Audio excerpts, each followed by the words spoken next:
This is my walnut shucker machine I invented about 20 years ago. It takes the outer husks, or hulls, off black walnuts and butternuts.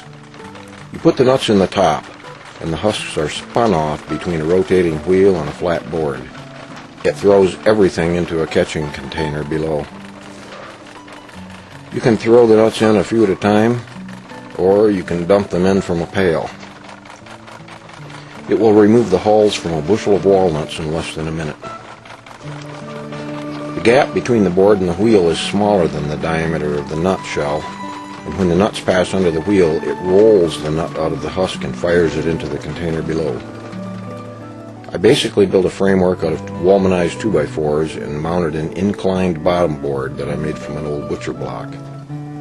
I put turnbuckles on the butcher block so I could adjust the gap between it and the wheel. I mounted an old worn-out car wheel on a shaft and mounted it to the framework so that it would spin over the slanted board with a gap in between.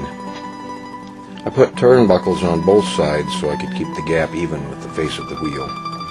I wrapped an old swing set chain around the face of the wheel to keep the nuts from becoming clogged as they went through the gap.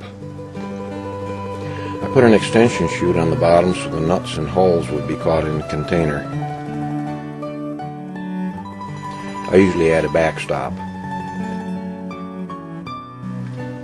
I mounted a large pulley on the shaft and installed a 3/4 horsepower electric motor on a hinged board to drive the wheel.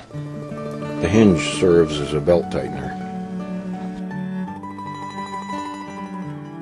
Some people have used different methods for removing the hulls, like peeling them with your fingers or using a hammer to drive them through a hole drilled in a board.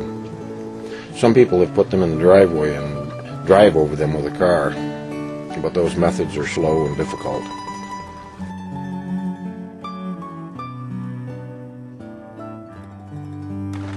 Like I said, this machine spins the hulls off fast and it throws everything into a catch container.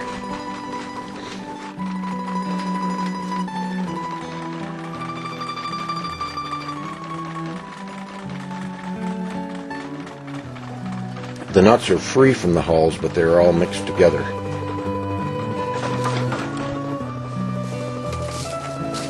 Now I pour them into a large wire mesh basket with a shaft running through it, so I'm able to spin them in a water bath.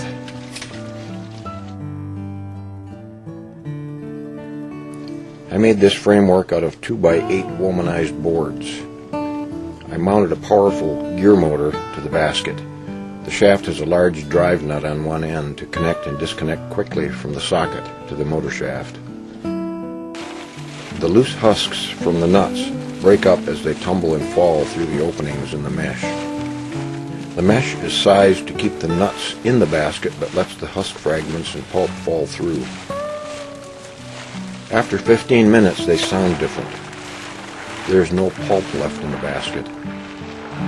The water becomes soupy and thick from the broken up pulp. I made a valve so I can release the sludge. Then I give them a quick water rinse with clean water.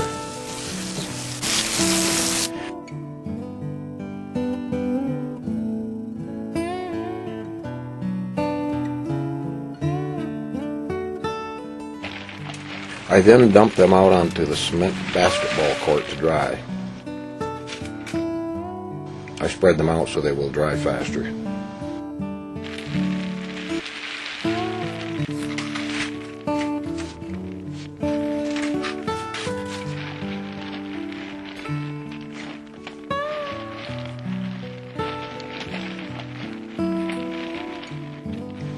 In the sun, they will be dry by evening. Once dry, I scoop them up and put them in a container and take them inside. If they're too wet, they will mold in the container. After a few weeks, the nuts are dry enough to crack and eat. There's a certain technique we use in cracking walnuts. We place them on a hard surface, cement or steel, and tap them with a hammer with a progressively harder tap each time until the outer shell just barely cracks. You can tell by the sound when you've cracked a few. Then peel the nut meats out of the shell.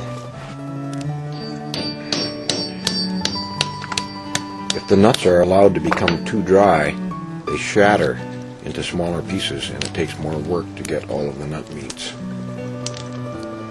One year, the children and I picked up 4 55-gallon barrels of nuts. I know that everyone is not handy enough to make a machine to remove the hulls, or more likely don't have enough nuts to make it worthwhile. But we pick up a lot of nuts. I just thought you might like to see how we process walnuts.